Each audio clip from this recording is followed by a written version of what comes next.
Okay, here we are. Thank you for tuning in. Welcome back to Put It on the Table. And here's another question to put on the table that I am about to put on the table. All right, what's your question? So, I just want to sort of put this out on the table. I guess sort of like, what is like the history of sort of the Christian or Lutheran sort of stance on the death penalty? Okay, I'm going to take you back even further, my friend. Sweet.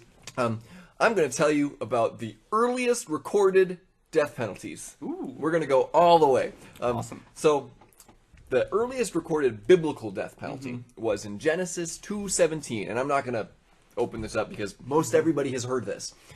Adam and Eve were told if they ate the fruit of the tree of the knowledge of good and evil, they would die.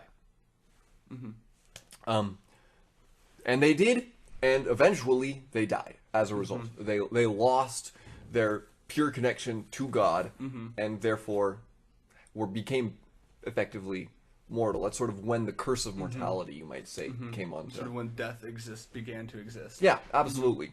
And so that is really the earliest death penalty ever. Right. And so this is also backed up by Paul in Romans 6:23, which is one that everybody who has experience with people who stand on the corners of streets and wave signs around, everybody's heard about this one because the wages of sin is death, and everybody's heard that one because, but yes, that is Paul also backing up that same thing. Originally, as soon as sin came into the world, so did death. So yes, earliest death penalty. Alternatively, if you wanted a little more literally for when the death penalty began, God also decrees the entire human race to death for existing in sin in Genesis 6, and then he floods the world. That happens. Yes. And but yeah, he basically, condemns the entire world to the death penalty. Now, most of these are not, what I've been talking about so far is not secular law, obviously. These are things that God is enforcing. These are all theological. Yes, this is rules. theological law. And the first semi-legal death penalty was decreed in Genesis 9:6, the one we talked about last week. Whoever sheds man's blood, his blood will be shed by man, for God made man in his image. And that is a law, that is a decree that God made, and it is a death penalty. So, if you want to talk about secular death penalties, though, the first one that we have that we are really certain of is Hammurabi, which most people have heard of. Hammurabi's law code. It was made in the 18th century BC, but it's actually kind of speculated that it isn't really a law code. Really? Fun fact. Really? A lot of people view it now as propaganda. Really? That it was, these are the things that the king stands for, not these are the things that will actually be enforced. Of course, we have no proof of that one way or another because, like I said, 18th century BC. Yeah. Very old. Way old. And I think that's when my grandma was born. I think that's when everyone's grandma was born. But Hammurabi laid out the death penalty for 25 different crimes. Okay. Now, when we get into Leviticus, Exodus, and Deuteronomy, the Bible's got them beat. Oh, But, I've heard that's- Leviticus goes hard. But 25 different crimes. Now, the first one that we are 100%, well, as 100% as we can be with archaeological digs, but very, very certain of being an actual law code was the Hittite Code. That was the 14th century BC, so that also included the death penalty. And if you're skeptical of Hammurabi, 400 years later, then that's when we have our first. Okay, and I know you all saw that cut, but there was somebody who came through the room, so there was. We're not cheating. We're not taking out candid moments. I swear. I didn't say anything bad. So, anyway, the Old Testament, we always think of stoning as being the main thing, the thing that how people were executed was in stoning. But actually, the Talmud, which is a Jewish rabbinic scripture, also describes 3 other ways. So there's 4 ways, according to the Talmud, that you can execute somebody. One of them being stoning, and that was the most common. But there's also strangulation, beheading, and my personal favorite, pouring molten lead down someone's throat. Ooh, nice. I am the Khal Drogo approach. the Khal Drogo. I'm not 100% certain what the reason is for any given one of those. Stoning is, like I said, the one that's mostly cited in the Old Testament. But the death penalty sort of has been contentious for a very long time. That's not a new phenomenon. No. So the Sanhedrin, which was basically the Jewish Supreme Court, that's sort of how we can visualize it. It was the largest body before the Roman occupation that could sentence a person to death. But they were expected to exercise this right very rarely. Right. So the Mishnah, I'm probably saying that wrong, but that's another rabbinic work. And so it expressed serious doubts about the effectiveness of the death penalty as a deterrent, which is the same argument we have now. Exactly. Death penalty, not a deterrent. But it says that if the Sanhedrin executes a person more often than once every 7 years, then they're a menace. Wow. Basically, that it is, very, very conservative in the application of the death penalty, at least for the Sanhedrin. So, which is sort of an interesting thing, because if you read in here, people get executed a lot. Yeah. All the time. So, what the heck? How's that happen? Well, the Sanhedrin was not the only body that could execute someone. So, a council of 23 qualified members and trustworthy eyewitness accounts from 2 different sources. Okay. If you had those 2 things, then a person could be convicted to death. Okay. So, that is usually by stoning, when in that case. Now, if you're optimistic, that means that guilty criminals could be tried and executed by trustworthy and upstanding members of the public. If you're very cynical, that means you could throw 23 reasonably trustworthy guys together, 2 liars, and you've got a dead man. Yep. So, I don't have this. That is not something that is super detailed in the Bible. It's not something that is especially important to most of what goes on in the Bible. But a lot of people, might find that interesting, and a lot of people also might be skeptical of how well that worked. I don't know. The answer is I don't know. Yeah. But That's interesting. yeah, it is very interesting that you only need 25 people to convict someone to death. Yeah, judge, jury, bailiff. Yes. Yeah. But the cultural dynamics was also very different. Exactly. There wasn't as much, I guess, of like a unified government in a sense. There was like a unified government, but it didn't have the scope or reach of all its branches that we do now.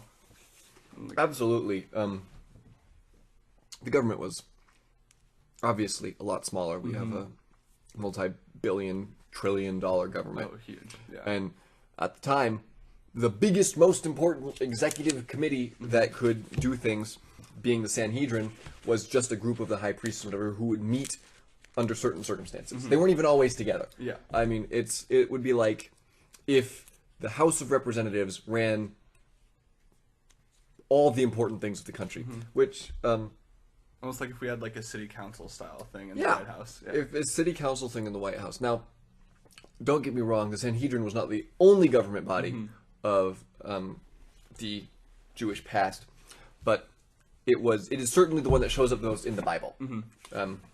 Other than the kingship, which then has a problem when they get taken over by Babylon and Assyria. The kingship sort of fades away for some reason. Okay, another cut, another person. You probably just heard the door. Now, so he's a fan of stoning. We were about to go talk about the Roman occupation. Now is where we are historically, because once the Roman occupation hits, things change. According to Josephus, the Sanhedrin was not allowed to meet without the permission of the Roman prefect. So the Sanhedrin at that time approved all the stoning of government persecution is the wrong word. Convictions. Government convictions went through the Sanhedrin if they were going to go end in stoning, and that had to be approved by the Roman prefect.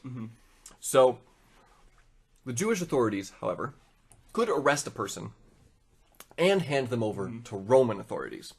Okay. So that was something they could just do, you know, if and then they sort of needed. get around almost this 1 in every 7 kind of rule. Sort of. They though, so it wasn't the 1 in every 7 years thing wasn't really a rule. Okay. It was more an opinion held by the other Jewish faction. The way that the research that I have done suggests that it is not that is more of a commentary. So that book, a lot of those books were commentaries on the existing laws or additions to the existing laws. That wasn't a law. That was, if the Sanhedrin does this, watch out because they're probably a menace, not an actual law. Okay. So they don't have to get around the rule so much as what's going on then is that if they wanted somebody dead, they had to have the permission of the Roman prefect to meet and then put them on trial and then succeed, or they could just hand them over to the Roman authorities. Now, it was actually through this semi-loophole that Jesus gets the whole thing going on. Okay. Because they wanted Jesus dead, Yeah. so they handed him over to the Roman authorities Yep. because the Roman authorities could execute him. Which it's actually sort of a confusing thing because when you really read that passage, they held an illegal meeting anyway. Yeah. So they held an illegal Sanhedrin meeting without the permission of the Roman prefect, so that they could turn him over to the authorities. So I guess it was sort of a lesser of two evils situation where they were like, we really don't want to get in trouble for stoning somebody, so we're going to turn them over to the Romans. But technically we weren't supposed to do the first thing in the first place, but you know, whatever, that doesn't matter. But That's, you know, it's all the sand under the cross. Yes. And then we come to Christendom. Now, Paul and Peter, we have talked a little bit, both maintained the right of the government to punish people for transgressions. And they certainly didn't rule out the death penalty. In fact, at least Paul seems to have been largely in support of it. He was before he became Paul, he was Saul, and he allowed the stoning of Christians. So probably he did not lose the belief in the death penalty when he became a Christian. You know, take it as you will. Now, from here, we're going to skip over the Middle Ages because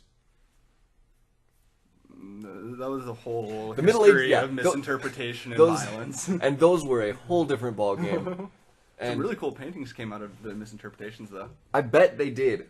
Actually, it's really funny. So if you look at a lot of old Renaissance paintings, the way women are drawn is very masculine and drawn like men. And that's because sort of in like the Italian and sort of like in Renaissance society, they sort of, because they read, and then God made man in his own image. And then God made Eve out of Adam's rib. So therefore, in sort of that whole thing, to draw the perfect woman sort of is in man's form and in a hyper masculine form. And doing, well, you see all these contorted poses that aren't necessarily possible. I see. That's actually really interesting. Yeah. Huh. Well, you know what? We're going to put a couple of pictures on here. I'm going to find a couple of pictures. I can shoot you some. Yeah, shoot me some pictures. We're going to put them on right here, and you're going to see them. And I'm going to stop talking any second now, and I'm going to disappear and fade.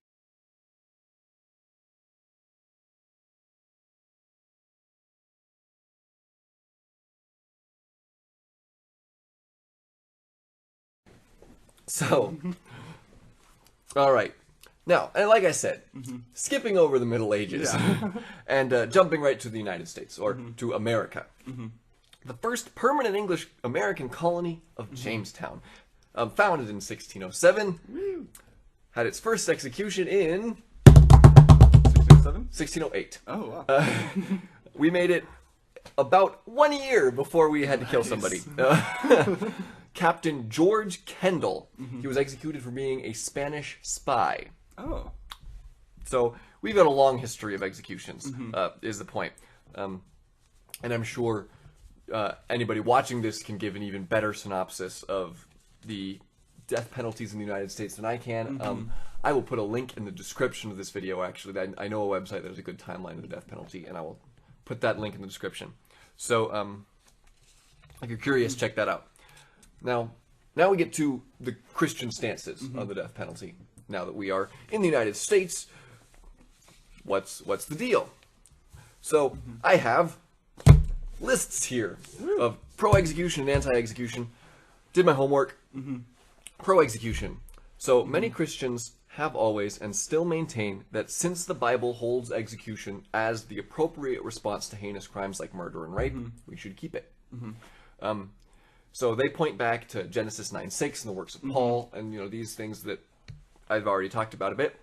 And many also argue, though, that the death penalty should be used more consistently. And this is still people who are pro-execution, but that it should be used more consistently and only in extreme cases. Many Christians look at the Old Testament and notice that Jesus never denounced the death penalty itself. So even when he himself was being executed, I mean, he never said, "Darn this! If you people didn't kill people, I wouldn't have to do this." He did that. Never happened, and so a lot of people conclude from that the death penalty is an appropriate punishment.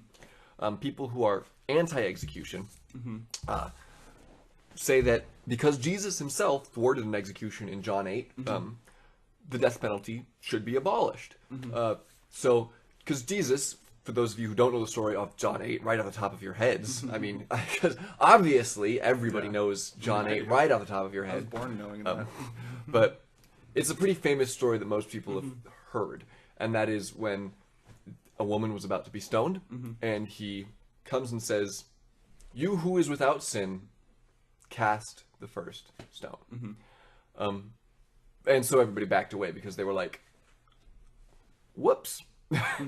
So that is one of the major arguments. Also, many Christians point out that most arguments for the death penalty are based in Old Testament law, which I already talked about Jesus coming to fulfill. Also many Christians claim that Jesus himself worked on the Sabbath, valuing mercy and compassion over law. And so if you look at Matthew 12, when he and his disciples are walking along, and his disciples are picking the stuff off of grain and eating it. And then the Pharisees come and are like, "Hey, don't you do that." And Jesus was just like, "I desire mercy, not sacrifice. Go and learn what this means. I desire mercy, not sacrifice." Well, it's sort of like the transition from a wrathful God to a sort of merciful and forgiving God. That is a very common perception, and we're going to talk about that in just a second, actually. And I mean that not in the sense only in the Old and New Testament, but I mean that sort of in like a whole transition from like ancient culture to modern culture and that sort of things. Oh, absolutely. Which it is that transition from ancient culture to modern culture that it's for that reason that we take a read on the Old and New Testament that way. There's actually really strong evidence, though, that the Old Testament God was still just as loving and compassionate, and the New Testament God was still just as wrathful, because it's the same God. Ananias and Sapphira, I always say that wrong. I'm pretty sure it's actually Sapphira. I was saying it wrong in the Sunday school lesson earlier, and now I feel really sheepish because I was correcting people. Anyway, they were both struck dead by God. In the New Testament, this is Acts of the Apostles. This is after Jesus died and resurrected and then was ascended into heaven. After all this, Christianity has begun, and Peter find a way. Peter was just like, "You guys messed up." The long and short of it is, they sold some property, said they were going to give all of it all the money to the apostles. Kept some of it without telling them. Peter was just like, "It was your money. You could have just kept some of it, but now you lied to us. You lied to the Holy Spirit. You didn't actually lie to human beings. You lied to God. Now you died." That's the short version of the story. So, and they died right there. We perceive of it becoming more merciful through time, but it really didn't. But anyway, it's almost like sort of like the people that changed, not God. Yes, that is an excellent analysis of it. But so the United States, according to a lot of these, back to the anti-execution people, the United States applies the death penalty unjustly and unevenly, which is inappropriate. That's largely true. And I think we're actually just about out of time. So I'm going to give you the quick answer right now. This is going to be a long one. So the quick answer here is the Old Testament lays out things which are conceivably appropriate to incur death. The New Testament reaffirms the right of the government to take human life in these cases. Those claiming that Jesus broke the law by working on the Sabbath actually ignore most of the passage. He explains that a priest working in God's temple is not counted as working on the Sabbath. That's according to the Old Testament. And he says very significantly that something greater than the temple has come. Because he is greater than the temple. And he says, so really what that story boils down to is that he prioritizes mercy over legalism, not over the law. Okay. So the LCMS, Lutheran Church Missouri Synod, the stance generally is pro-execution. So yeah, that's that.